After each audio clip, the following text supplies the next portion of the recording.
Okay, good day. I'm Engineer Roland Kenneth Corpus. So this is the first example problem or sample problem natin ng indeterminate axial deformation of indeterminate structure. Okay? So dito, this is the first common example of the indeterminate structure. So sabi natin, hindi enough yung ating three equilibrium equation para mahanap natin yung mga causes natin. So bakit? So this is an example. Meron tayong wall sa pagitan ng rods natin. Ano? So sa mga nakaraan, both free yan. So ngayon, pag nilagyan natin siya ng wall, anong magiging effect niyan? Meron na tayong reaction dito. So meron na tayong reaction at A.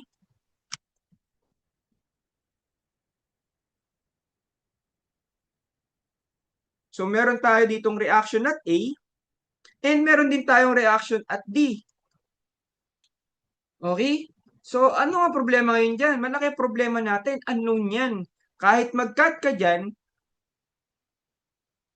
wala tayong makukuhang internal forces. Hindi natin siya masasolve agad. Kasi nga, ang dami nating unknown. Okay? So, ang unknown natin sa mga internal forces natin, isa, dalawa, tatlo, apat, lima. So, hindi na ubra yung paggamit natin ng three equilibrium equation lang. So, hindi na siya sapat. So this is an example of indeterminate structure. So let's read the problem. So the steel rod is stress-free before the actual loads P1. Is load P1 is equals to 150 kilonewton and P2 is 90 kilonewton are applied to the rod. Assuming that the walls are rigid, calculate the actual force in each segment after the loads are applied. Use E is equal to 200 gigapascal. Okay? So assuming that the wall is rigid, mahalaga yung word na ito. Explain natin. Ano ba yung kinalaman ng word na rigid dun sa kailangan nating alamin patungkol dito sa structure? Ano ba yung kinalaman ng rigid na yan? So again, pag sinabi nating rigid, ano yung sabihin natin nun? Not moving or hindi siya not deformable siya, hindi mo siya made-deform. Pag sinabi nating rigid, hindi siya magmo-move, hindi siya made-deform, walang mangyayari sa kanya. Stable lang yung ating material. So if assume that the wall is rigid, hindi gagalaw yung ating wall. So kahit mag-apply ka ng ano diyan ng force, hindi gagalaw yung ating wall. So ano yung idea natin doon? Okay? So hindi siya gagalaw. Meron ba tayong visible deformation dito? So magkakaroon ba tayo ng total deformation dito? So ang sagot ay zero, wala. Bakit? Kasi kahit magkaroon tayo ng deformation dyan, ayan, magkakaroon tayo ng deformation dito, dahil rigid yung wall, hindi hahayaan ng wall na gumalaw siya. Itutulak niya ngayon yan. Okay? So itutulak niya ngayon pabalik yan. Okay? Para hindi siya mag-deform. So, yun yung reaction ng wall natin. Ngayon, kung mag-shorten naman siya, for example, mag-short siyang ganyan, hihilahin siya ngayon ng ating member, ng ating wall para hindi siya mag-deform. Ngayon, magkakaroon tayo ng deformation dyan, liliit siya sa kabila. So, ang gagawin ng wall natin ay hihilahin siya pabalik dun sa kanyang original position. So, therefore, ito na yung magiging compatibility equation natin. So, nakita niyo yun kung ano yung nangyari? Yung compatibility equation, ito yung pag-analyze natin, ano ba yung mangyayari sa structure. Kapag hindi natin na-analyze mabuti kung ano yung mangyayari sa structure kapag na-deform siya, hindi natin masasagutan yung indeterminate structure. So, yan yung ating idea. So, again, bakit tayo nagkaroon ng zero deformation, total deformation dito? Kasi hindi gagalaw ang yung ating wall. Dahil ang sabi, yung wall daw natin ay rigid. If this is rigid, hindi tayo magkakaroon ng visible deformation kasi attached yung ating member dun sa wall. Okay, so sana naintindihan natin yung idea na yun. Malinaw sana. Kapag ganito, sinabing rigid, yung wall natin ay rigid, wala tayong deformation. Unless na lang meron tayong gap. So pag meron tayong gap, syempre meron tayong freely to move. Pwede siyang mag-move for a certain period of time, for sa certain length lang. Ngayon, dito, dahil wala tayong gap, hindi siya freely to move. Restrained yung ating member. So, ang tawag natin dito sa structure na ganyan ay restrained member. So, pag sinabi nating restrained member, pinipigilan yung paggalaw. So, hindi tayo magkakaroon ng deformation. So, sir, sir, wala pala tayong deformation. So, ano pa kailangan natin gawin dito? Ang tanong kasi, determine the actual forces or stresses in each segment. Okay, so in a relation to actual deformation, paano natin siya mai-relate? So yan nga sinasabi natin na total deformation is equal to 0. So ano yun? Summation ng, so 0 is equals to positive negative deformation ni AB, positive negative deformation ni BC, and positive negative deformation ni CD is equal to 0. Okay? So, yun, nauna na natin yung compatibility equation kasi na-explain ko na kung ano yung mga definition na yan. Pero ang una dapat natin is to create a FBD or the FBD ng bawat member natin. So, cut natin yung member. I-cut natin. Uy, cut. So, pag kinat natin yan, ito yung ating, so, assumption tayo dito. So, magkakaroon tayo ng assumption, ano? So, ano yung assumption natin dito? Ang assumption natin is ano yung direction ng ating reaction. So, kailangan yan. So, ang direction ng ating reaction, ako, initially, I always, para sa akin lang pero para sa inyo, pwede namang tension or compression. Para sa akin kasi, pakanan, lagi ang ginagawa kong reaction. So, compression siya, no? So, this is a compression kasi papunta siya dun sa ating object. So, yun. Assume lang tayo, no? Assume reaction is compression. So mamaya magkakaroon tayo ng verification kung tama ba talaga na compression yung ating assumption dito. Kung tama ba. So lalabas naman lagi yan, tama yung value, mali yung sign. So sabihin, mali yung ating assumption. So wala namang problema doon kasi ang mangyayari lang diyan kung mali tayo ng sign ay magne-negative lang tayo. Pero dapat itama natin pagdating sa analysis kasi nga critical yung pagdating sa analysis. Kailangan alam natin kung compression ba siya or tension. So let's create an FBD, ano? So ito yung ating FBD. So yung kinat natin yan, assumption tayo na ating reaction at A ay compression. So create tayo ng summation of horizontal forces. So force at AB is equal to reaction at A. Okay? So, yun. Meron na tayong equation natin kay AB. So, ang force AB natin ay reaction at A. Okay? And then, pagdating dito kay AB, kay BC naman, so nagka tayo sa gitna, so meron tayong 150. So, meron tayong summation of horizontal forces is equal to 0, positive kanan. So, meron tayong RA minus 150 minus force BC. So kung nag-assume tayo dito, again, dito pala, no? Kung nag-assume tayo dito ng compression, mas maganda kung compression din yung magiging assume natin ng internal forces. Wala naman po, yun ang dapat nating tandaan. Kasi kapag nag-tension tayo dito, baka magkaroon na tayo ng mali na mga equation. No? Mas madali kasing tandaan kapag kung compression tayo dito, hindi tayo pababago-bago ng direction. Kung compression yung assumption, compression na natin lahat para hindi tayo nagkakamali doon sa ating analyzation. Okay? So kung nag-reaction ako dito ng compression, yung aking internal forces ay assume ko na compression lahat. Okay? So dito ang assume ko din na internal force ni BC ay compression. Okay? So equal to 0. So force at BC is equal to RA minus 150 kilonewton. Then, summation of horizontal force naman tayo dito kay CD is equals to 0. Kanan ay positive again. Compression pa rin yung ating assumption ng ating internal forces. So therefore, meron tayong force at CD is equal to RA minus 150 plus 90. So that is 240. So tama ba? 150 plus 90 is 240. So this is our forces na ngayon, ano? So, i-ano natin ngayon, itabi natin to ngayon. Okay? So, yan.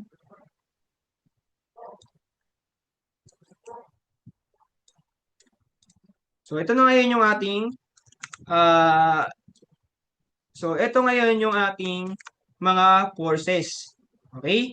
So, sabi natin, i-combine natin ngayon yan doon sa ating idea ng compatibility equation. Compatibility equation is the summation is equal to 0. 0 is equal to the summation of all deformation. So, that is deformation ng AB plus deformation ni BC plus deformation ni CD. So, that is equal to force at AB. So, please, ilagay natin kung anong member yung ating hinahanapan ng force. Pag kasi nilagay nyo dito, force P lang, magkakalintik-lintik na tayo dito. Hindi na natin alam kung saan natin hinahanap yan. Lalo na kapag may mga value na yung, baka pag ito ay P na lang, ano? Baka magkamleche-leche na yung buhay natin dyan kapag ganyan.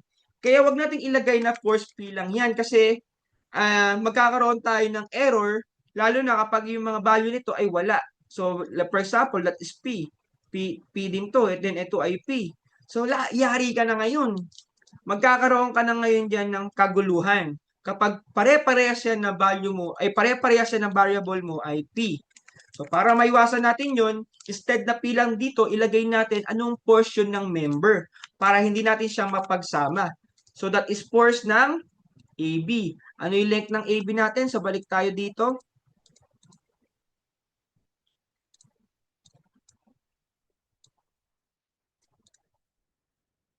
Ibalik lang natin dito, no? So, ano yung force ng AB natin? Ano yung length natin? So, that is 500.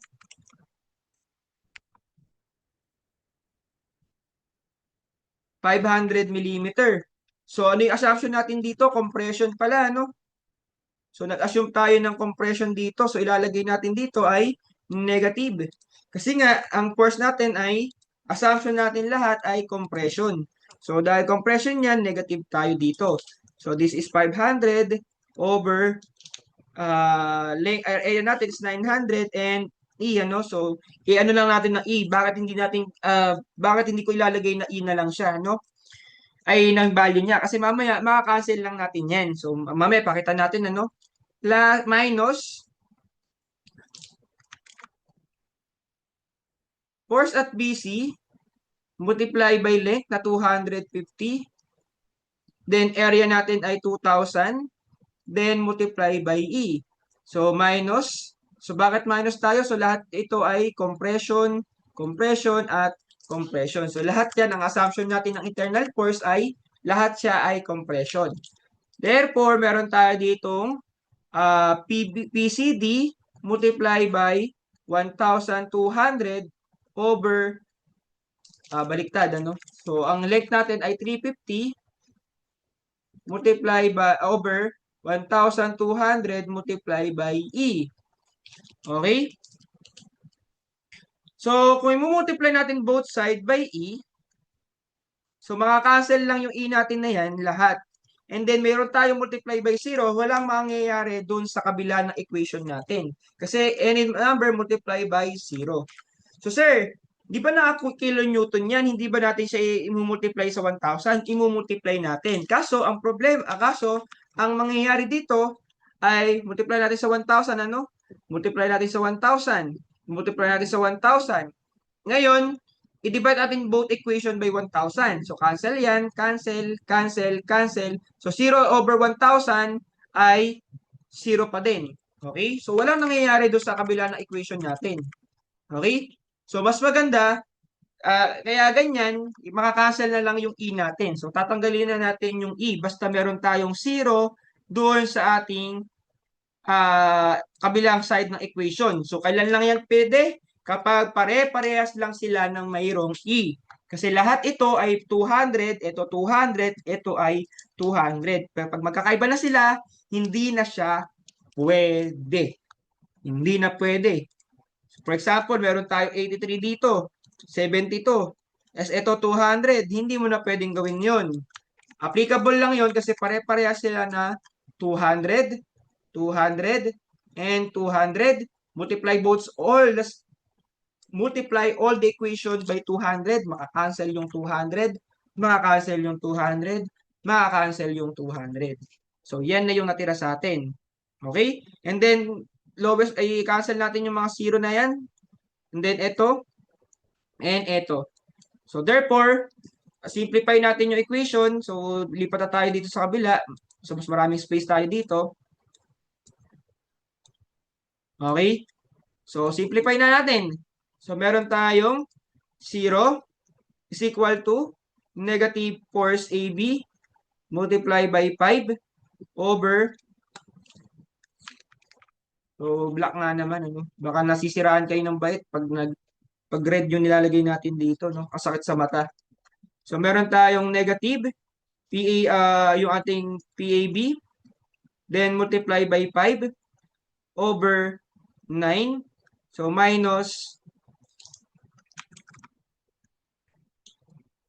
PBC multiply by 25 over 200 minus 4CD multiply by 35 over 120.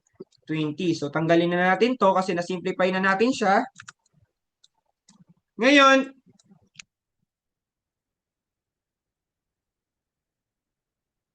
hanapin natin ngayon yung ating value ng P na yan, ano? Yung PAB na yan. So, using itong ginawa natin kanina. Okay? Okay, so 0 is equal to, ano yung negative? Ano yung ating force AB? So, that is RA multiply by 5 over 9 minus, ano yung PBC natin? RA minus 150. So, multiply by 25.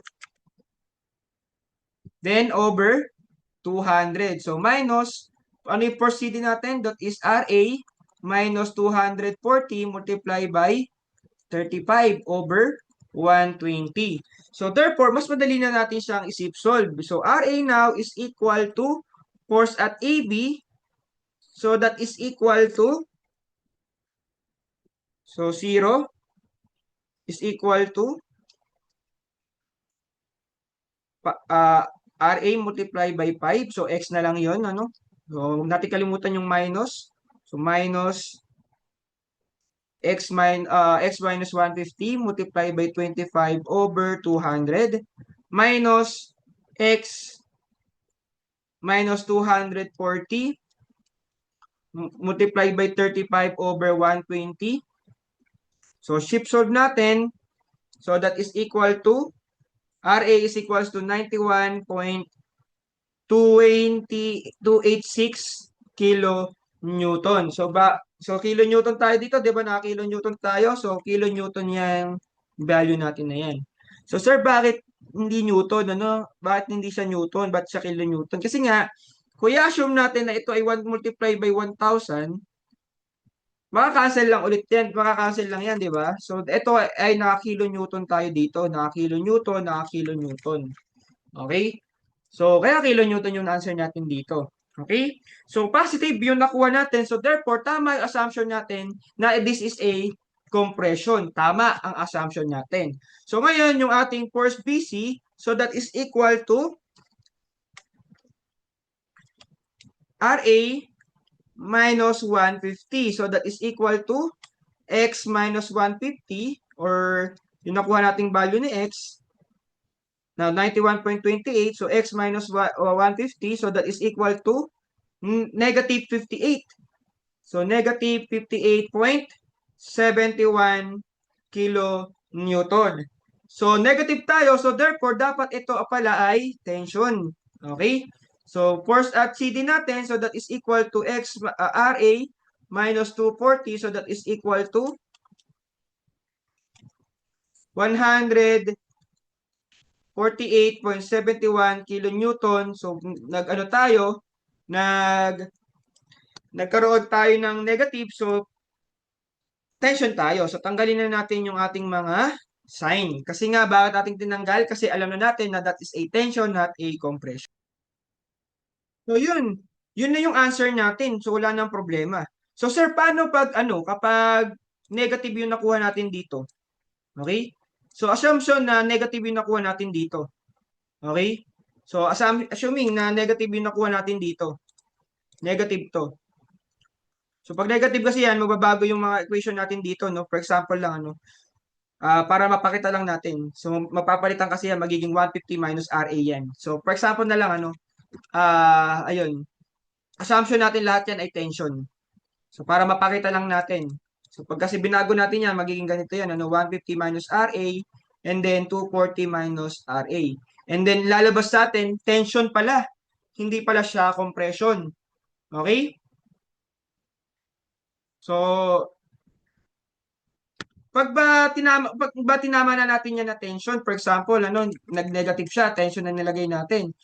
Kukonsider pa rin ba natin yung negative? Yes, i-consider pa rin natin. Okay? So for example, dito, 150 minus,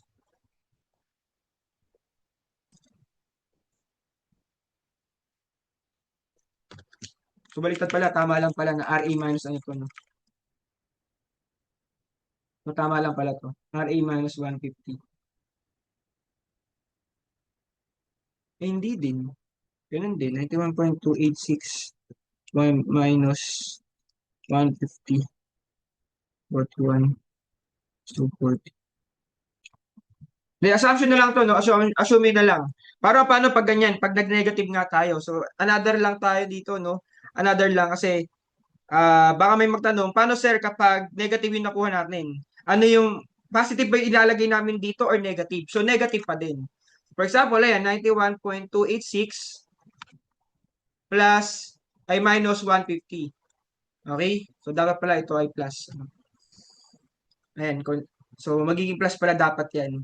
So magiging plus yan, magiging negative 91.286 plus 150. So magiging 58.714. So 58.714. So tama na yung ating condition, ano, positive na siya. So dito, 91.286 minus plus 240. So magiging positive na 148.714. So yun, kapag, yun lang gusto ko sabihin, kapag negative yung nakuha nyo dito, negative pa rin yung ilalagay nyo dito kay RA sa kay RA. So, yun. So, yun. So, paano pag tinatanong sa atin, stress, hindi area, ay hindi force, ang tinatanong sa atin ay stress. So, yun.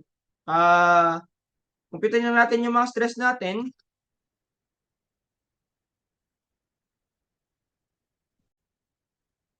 So, sa handouts nyo, ang hinahanap ay stress, ano? So, tanggalin na natin to. Alam na natin yung mga value na yan. So, ang hinahanap sa atin sa, ano, sa handouts ay stress, ano?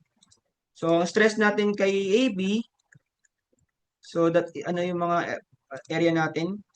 Ang area natin ay 900, 2,000, saka, ano to? 900, 2,000, saka 1, 2. Okay. So, yun. First, stress at AB, so meron tayong 91,286 over 900, so that is equal to 91,286 over 900, so that is equals to 101.41 megapascal. So, yung stress at BC natin, so that is equal to 58.71. So, 5871.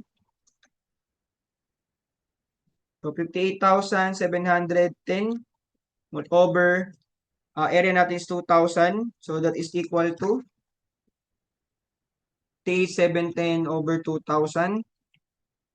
So, that is equal to 29.355 megapascal. And then lastly, stress natin kay CD, so that is equal to 148.71 or 148,710 So that is equal to over 1,200. So that is equal to 148,710 over 1,200. So that is equal to 123.925 megapascal. So yan, ito na yung ating answer. Okay? So yun, ano? Kapag nag-assume tayo, maglagi tayo magkakaroon ng validity of the assumption. So lagi nating i-check kung tama ba yung ating assumption. Okay? Kasi kapag hindi natin tinama yung assumption natin, mamamali na tayo ng analyzation dyan, lalo na kapag naghahanap tayo ng hindi lang value analyzation natin, ano?